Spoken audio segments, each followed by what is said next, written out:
May mga lupain sa mapa na hindi minarkahan. Hindi dahil wala sila, ngunit dahil walang gustong maalala ang mga ito. Akala ko noon, ang propesyon ng pagtuturo ay naugnay lamang sa puting chalk, pisara, at boses ng mga bata sa klase. Ngunit pagkatapos nagbago ang lahat noong araw na kinuha ko ang aking assignment sa isang paaralan sa gitna ng Northern Jungle, kung saan nagbubulungan ang mga tao tungkol sa mga hindi tao na nilalang, at tuwing kabilugan ng buwan, ang mga aso ay umuungol hindi dahil sa mga magnanakaw, ngunit dahil sa mga bagay na nakita nila na hindi magagawa ng mga tao. Ang pangalan ko ay Ace, isang guro sa unang taon. Pumunta ako dito na may simpleng pangarap, magturo, tumulong sa mga mahihirap na bata, at makatakas sa isang masakit na nakaraan na ayaw kong malaman ng sinuman. Ngunit hindi ko alam na ang lupaing ito ay naghihintay din para sa akin. Naghihintay para sa isang taong nagdadala ng kalahati ng isang sinaunang sumpa. Huminto ang bus sa isang pulang kalsada, madilim na ang langit. Isang babae ang nakatayo sa harap ng old school gate. Magulo ang buhok, malabo ang mga mata, pero cold to the point of being creepy. Ngumiti siya sa akin at mahinang sinabi, "Teacher, sa wakas nandito ka na." Hindi ko pa siya nakilala. Walang nagbanggit sa kanya sa roster. Ngunit pagkatapos nagsimula ang lahat, isang serye ng mga kakaibang fenomena, mga bata na pinagmumultuhan, sinaunang mga simbolo sa desk drawer, at lalo na kalahating itim na bato na may kakaibang mga simbolo na nakaukit dito ay inilagay sa aking backpack sa isang maulap na umaga. From that moment, I realized na hindi lang pala ako teacher. Saksi ako. Ang napili. Ang huling taong makakapigil sa pagbukas ng gate sa kabilang panig upang muling bumukas. At kung handa ka na ingatan mo ang iyong puso. Dahil hindi ito ordinaryong kwentong multo. Ito ang katotohanang sinubukang itago ng mga tao sa loob ng maraming henerasyon. Sabi nila may mga lupain na walang marka, hindi dahil wala na kundi dahil wala nang gustong pumunta ulit doon. Ang pangalan ko ay Ace. 26 taong gulang. Fresh out of school.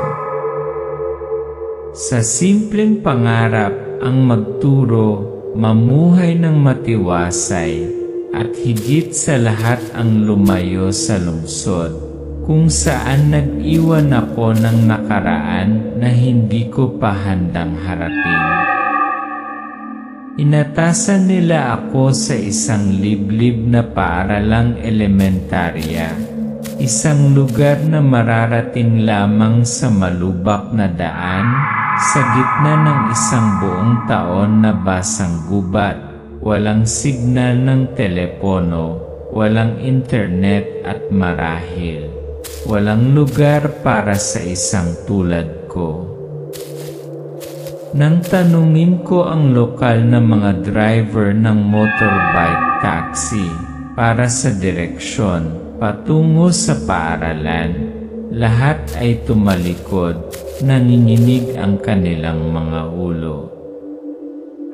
Tumingin sa akin ang isang matandang lalaki at bumuntong hininga.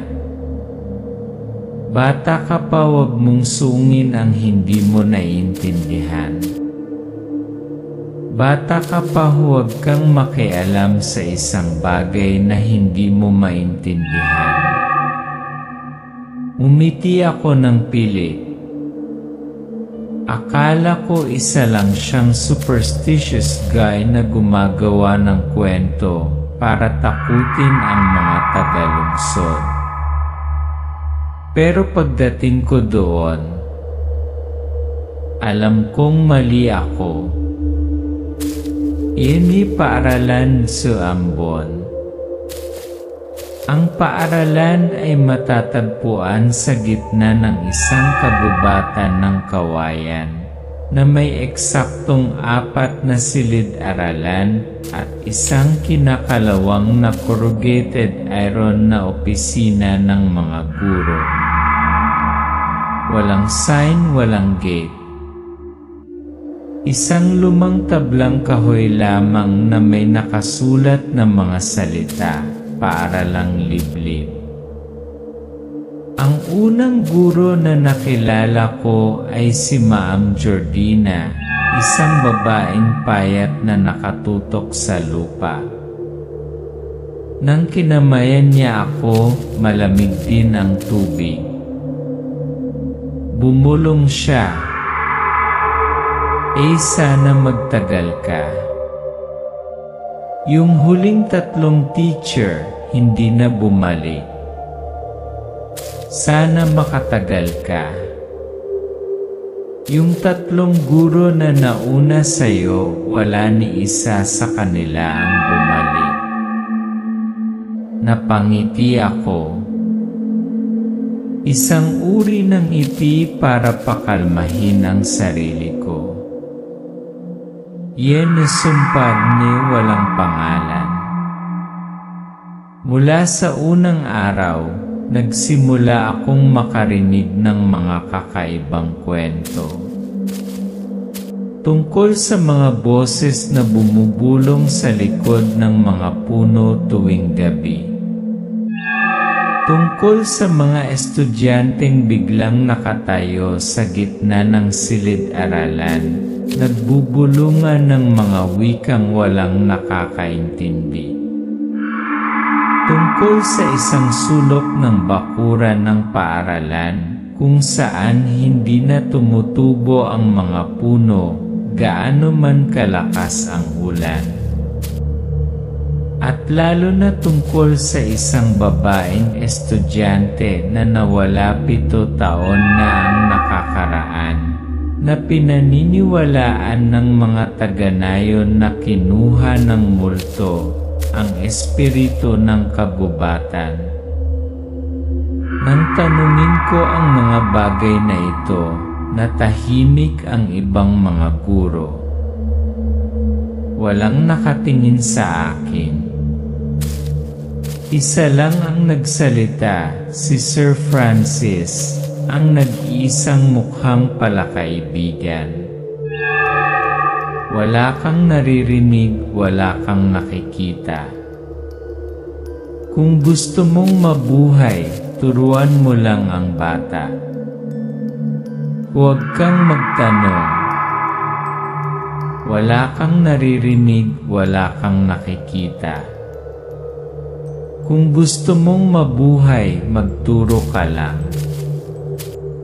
Huwag kang magtanong. Yan ay hitsura ng babae na walang pangalan. Sa 2nd linggo, nang hindi pa maalis ang ambon, nakita ko siya sa unang pagkakataon, si Christine. Mag-isa siyang nakaupo sa isang bench na bato sa tabi ng abandonadong classroom. Walang laman ang mga mata niya, pero parang alam niya ang lahat. Sa kanyang lumang ibaba, natatakpan ng kanyang manggas ang isang mahabang peklat. Mahina niyang sinabi, Teacher, I want to work as a janitor. I don't need a salary. Just need a place to stay. Tinanong ko siya kung saang village siya galing. Umiling lang siya. Hindi na ako taga-barangay. Agad naman akong hinila ni Ma'am Jordina sa gilid. Ang kanyang mukha ay tumigas. Huwag mong papasukin yan sa loob. Wala siyang papel. Wala siyang pagkatao. Huwag mo siyang papasukin. Wala siyang papeles. Walang pagkakakilanlan. Hindi ko alam kung bakit pero pumayag akong manatili siya. Siguro dahil ang kanyang mga mata ay mga mata ng isang taong nawala ang lahat. Ilri naghihintay. At mula noon, nagsimula ang mga bangungot. Umalingaw-ngaw ang mga yabag sa kalagitnaan ng gabi kahit na mag-isa akong namuhay. Sinabi ng mga estudyante na nakita nila ang isang babae na umiiyak, isang babaeng umiiyak sa lumang banyo. At pagkatapos, isang umaga nakakita ako ng kakaibang bagay sa aking backpack. Isang itim na bato na inukita ng mga kakaibang simbolo at malamig sa pagpindot. Walang nag-claim ng pagmamay-ari. Walang estudyante ang nakaintindi kung ano yon. Ngunit si Christine, nang makita niya ito, ay biglang napaluha. Sabi niya, Master Kabalyan, isang kayamanan ng sangkatauhan, ngunit isang bagay din na hinuhuli ng mga demonyo. Pumunta ako dito para magturo, ngunit ang haharapin ko ay wala sa alinmang silabos. Ito ang lugar kung saan hindi natulog ang sumpa. Ang bawat lupain ay may kanya-kanyang ritmo. Ngunit dito walang ritmo. Nariyan lamang ang tahimik na panginginig ng lupa at may tumataas mula sa ibaba. Libe umangal nagbubulong ay sulok ng classroom. Mula noong gabing dumating si Christine sa paaralan, ang mga ligaw na aso sa paligid ng bakuran ay nagsimulang umungol ng malakas sa eksaktong 3:00 ng umaga tuwing umaga. Ang pag-ungol ay hindi steady, hindi apurahan, ngunit tulad ng sakal na hikbi ng isang taong sinusubukang ipahiwatig ang isang bagay. Isang Miyerkules ng umaga, habang nagre-review ang klasiko, si Lawrence, isang batang lalaki sa ika-4 na baitang, ay biglang na-convulse sa mesa. Nanlaki ang kanyang mga mata, ang puti ng kanyang mga mata ay duguan, at inulit niya ang parirala. Balikan na huwag mong iwan ang laman. Bumalik, huwag mong iwanan ang iyong katawan. Nagpanik na kami ng ibang estudyante. Nang sumugod ako sa paghawak sa kanya, kinamot niya ang kamay ko, umaagos ang dugo. Sa sandaling iyon lumitaw si Christine. Hindi siya umimik, marahan lang niyang inilagay ang kamay niya sa dibdib ni Lawrence at bumulong ng ilang hindi malinaw na salita. Kaagad tumahimik ang katawan ng bata na parang walang nangyari. Hinala. Pagkatapos ng araw na yon, akala ko ay tatahimik na ang mga pangyayari. Pero hindi. Makalipas ang isang linggo, 3 babaeng estudyante ang sabay-sabay na gumuhit ng mga kakaibang simbolo na may chalk sa pisara, mga bilog sa loob ng bawat isa, na may mga sinaunang karakter na hindi kabilang sa anumang wika. Nang tanungin ko, lahat sila ay nagsabi na hindi nila naaalala ang kanilang ginawa. Dumating na ang principal. Sa panahon ng emergency teacher meeting, lahat ay tumingin kay Christine na may hinala.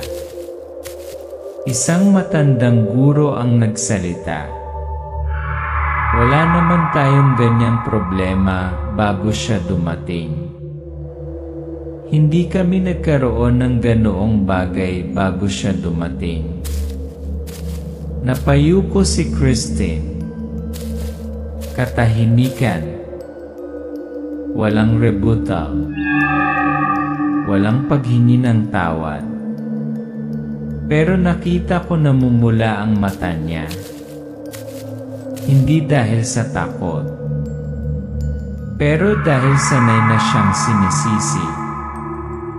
Yenhi batoy backpack de venil, hindi ka panipaniwalang katotohanan. Nang gabing iyon, nang bumalik ako sa aking silid, binuksan ang aking backpack para ihanda ang aking plano sa aralin.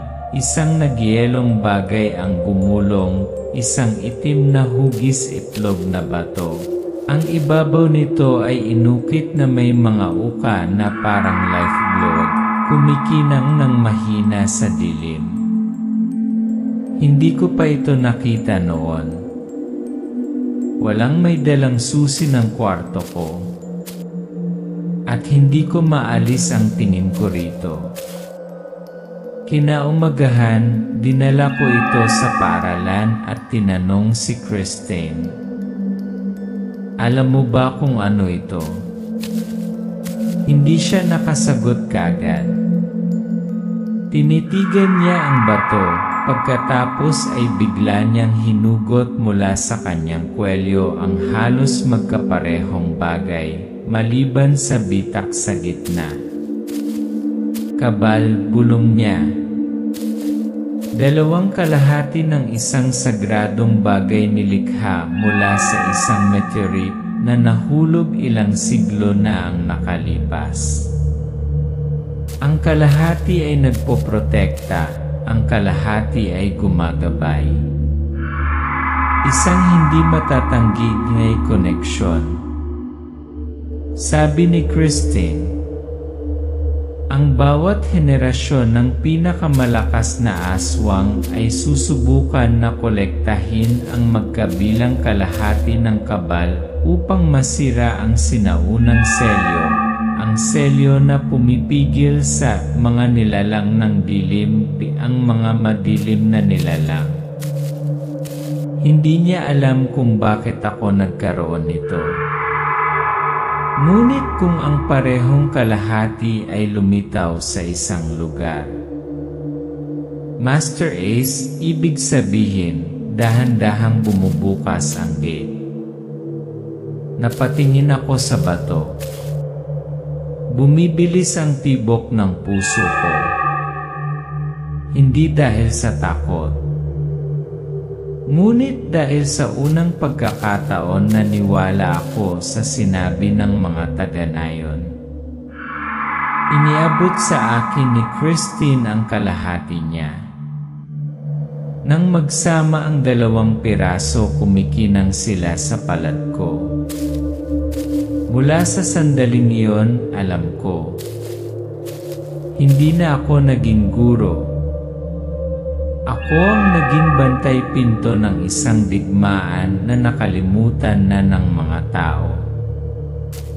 May mga katotohanan na hindi nakasulat sa mga libro. May mga alamat na hindi pa nasasabi sa kabuuan nito. Dahil kung alam ng mga tao ng husto, hindi sila magkakaroon ng kapayapaan upang mabuhay. Inidugo ng gateway. Pagkatapos ng gabing umilaw ang kabal sa aking kamay, hindi ako makatulog. Hinanap ko ang lumang silid na tinitirhan ng aking lolo, isang lugar na nababalot ng alikabok at abo ng insenso. Sinabi sa akin ng aking ina, "Huwag kang papasok doon hanggat hindi ka pa handa. Dahil kapag nalaman mo ang totoo, hindi ka na makakabalik sa pagiging normal na tao." Binuksan ko ang lumang kahoy na dibdib, at sa loob, isang pulang tela ang nakabalot sa isang bulok na talaarawan. May mansa ang mga pahina, ngunit malinaw pa rin ang pagkakasulat, Aldo, anak ng araw at tagapagtanggol ng kabal. Si Aldo, ang aking ninuno, ay isang mandirigmang babaylan. Siya ang unang tao sa rehiyon ng bundok na ito na lumaban sa mga nilalang ng dilim, isang sinaunang halimaw na lumabas mula sa pinakamalalim na kadiliman ng kagubatan. Nang bumagsak ang meteorite, kinuha niya ang mainit na meteorite at inukit ito gamit ang sarili niyang mga kamay, isang anting-anting na hindi lamang nagdadala ng sagradong enerhiya, kundi pati na rin ang isang buhay na selyo na nakulong sa masasamang espiritu. Dugo lang ng babaylan ang makakapag-activate ng kabal. Christine, anak ng apoy. Umupo si Christine sa tabi ko buong gabi. Tinanong ko siya, bakit nasa iyo ang kalahati ng kabal? Natahimik siya ng matagal tapos sinabi niya sa akin, "Wala akong pangalan ng pamilya.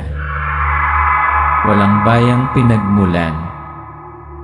Isang piraso lamang ng alaala ang aking ina ay sinunog ng buhay sa gitna mismo ng nayon." Sinabi ng mga taga-nayon na ang kanyang ina ay isang aswang dahil siya ay naninirahan sa hiwalay na nagtitipon ng mga halamang gamot sa kalagitnaan ng gabi. Ngunit sa katunayan, ang ina ni Christine ay isang inapo ng manggagamot, isang sangay ng babaylan na may kakayahang magpagaling at makakita ng mga alaalang nakatatak sa dugo. Si Christine ang nagmana ng regalong iyon. Kung sino man ang nahawakan niya, makikita niya ang pinakamasakit na alaala sa buhay nila. Hindi ko pinili ang kakayahang ito, guro, ngunit nakita ko ito ang kadiliman na kumalat mula sa lupa. En escur ngile ancient seal. Pagkalipas ng ilang araw, sinusundan ang mga simbolo sa talaarawan ng mga ninuno. Sinundan namin ang koridor sa likod ng abandonadong silid-aralan, kung saan walang estudyante ang nangahas na pumunta pagkalipas ng 4 yen. Idiniin ni Christine ang kanyang kamay sa lupa. Isang daing na parang galing sa ilalim ng lupa. Pagkatapos ay bahagyang pumutok ang lupa sa ilalim ng kanyang mga paa, na nagpapakita ng isang malaking bato na nakaukit na may sinaunang simbolo na natatakpan ng lumot ngunit buhay. Hinawakan ko ito, malamig hanggang buto. Tumingin sa akin si Christine, nanginginig ang boses. Ito ang isa sa mga dakilang selyo. Ang paaralang ito ay itinayo mismo sa itaas nito para ikulong ito. Natulala ako. Ang lahat ng mga fenomena na ito, ang mga mag-aaral na nagkakasya, ang mga aso na umaalulong, ang dugo sa silid-aralan, ang sugat sa kamay ni Christine ay hindi nagkataon. Ang sumpa ay humihina. At may isang sadyang sinusubukang tanggalin ang selyong ito mula sa loob. Pagtataya sa Ancient Diary. Ang huling pahina ng tala-arawan ng mga ninuno ay naglalaman ng isang linya na nakasulat sa tinta ng dugo. Kapag nagtagpo ang dalawang kabal, magbubukas ng pinto. At ang tagapagmana ng liwanag ay kailangang pumili, seal o sacrifice. Kapag nagkaisa ang dalawang kabal, magbubukas ang tarangkahan. At ang tagapagmana ng liwanag ay dapat pumili, selyo o sakripisyo.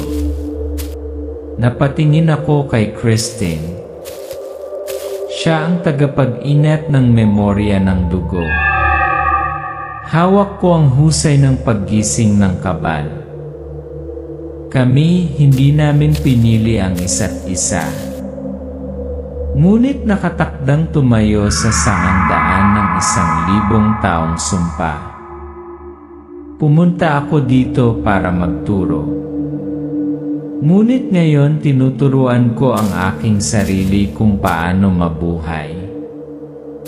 Dahil ang sumisikat ay hindi lamang kadiliman. Ngunit kadiliman na may katalinuhan, may plano, at matagal na itong naghintay.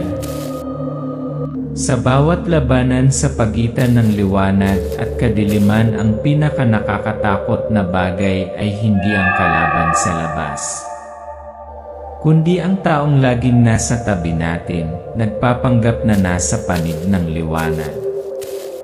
Pagbalik mo ka ng kasama. Si Sir Francis, ang taong pinagkakatiwalaan ko ng lubos sa paaralang ito, ang unang taong naghatid sa akin para bisitahin ang mga estudyante, ang taong nag-exercise sa mga anak na sinabihan, ay hindi pala tao. Natuklasan namin ang katotohanan sa isang maulan na gabi. Biglang nagkaroon ng mataas na lagnat si Christine matapos gamutin ang isang babaeng estudyante, ang munting May na naparalisa ng multo at nagkamot ng likod sa kanyang pagtulo. Sabi ni Christine, may isang tao ay nagsisikap na kumuha ng kapangyarihan mula sa kabal. Hindi mula sa nilalang sa kagubatan, kundi mula sa loob ng paaralan.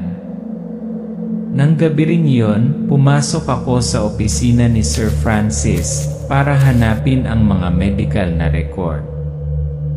Pero wala akong mahanap na papel.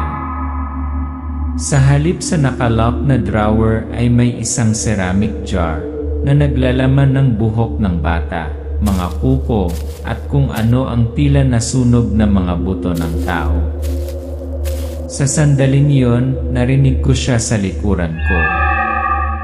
Alam mo, sayang ka. Pwede kang maging kasangkapan. Alam mo, ikaw ay isang basura. Maaari kang maging isang mahusay na tool. Ang kanyang mga mata ay kasing itim ng kailaliman. Survival journey, tumakas lay pagitan ng dalawang mundo. Tumakas kaming dalawa. Nag-transform si Sir Francis sa harap ng aking mga mata, mahahaba, matutulis na ngipin, mapupula ang mga mata na parang baga, at nagsimulang pumutok ang kanyang balat na nagpapakita ng itim na kaliskis sa ilalim. Sinubukan ni Christine na magpigil gamit ang isang hadlang ng dugo, isang sinaunang bilog na inukit niya sa lupa gamit ang sarili niyang dugo.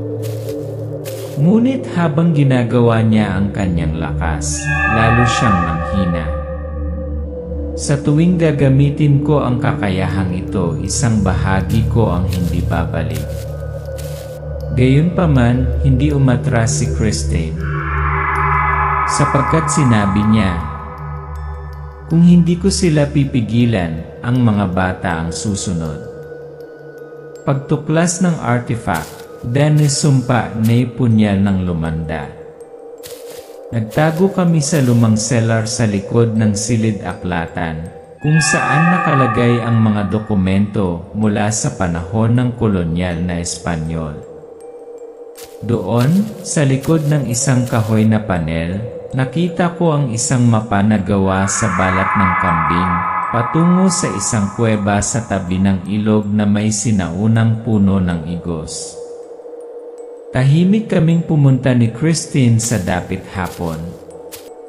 Sa loob ng kuweba may nakaukit na bronze box na may paglubog ng araw sa likod ng mga bundok, at sa loob ay isang maiksing itim na sibat, ang punyal ng bato hangin, isang relic ni Apong Aldo, ang aking ninuno. Sa katawan ng punyal ay may mga simbolo na tugma sa kabal. Nang ilagay ni Christine ang kalahati ng kabal sa dulo ng dila ng punyal, parang asul na apoy ang ilaw, pagkatapos ay namatay kaagad. Pero sapat na para maintindihan ko.